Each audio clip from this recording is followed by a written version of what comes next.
Hello అండి. Friends, మీకు ఇక్కడ కనిపిస్తున్న ఈ సైకిల్ బ్లూ కలర్ సైకిల్ కొత్త సైకిల్.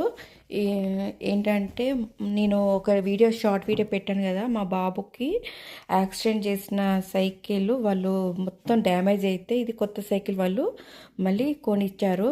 నేను షార్ట్ వీడియోలో జనరల్ హాస్పిటల్ అనేసి పెట్టాను కదా, గవర్నమెంట్, అక్కడ బెడ్ మీద కనిపిస్తున్నదే మా బాబు. అయితే ఆడుకోవడానికి వెళ్ళినప్పుడు కార్ వచ్చి డాష్ ఇవ్వడంతో ఈ ముందు టైర్ అంతా పాడైపోయింది. ఇంకా సైకిల్ అనేది పనికి రాకపోయింది. అక్కడనే వదిలేసాము.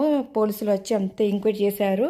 సో మొత్తం అయిపోయినాక ఇప్పుడు సైకిల్ తీసుకొచ్చి మళ్ళీ రిపేర్ చేద్దాం అనుకునేసరికి వాళ్ళు మా బాబుకి మళ్ళీ కొత్త సైకిల్, అది అస్సలు వద్దు, తొక్కకూడదు అనేసి ఈ కొత్త సైకిల్ ఫ్రెండ్స్ ఇక్కడ ఇది కెనడాలో $400, ఇంచుమించు మన దగ్గర 40,000 అన్నట్టు.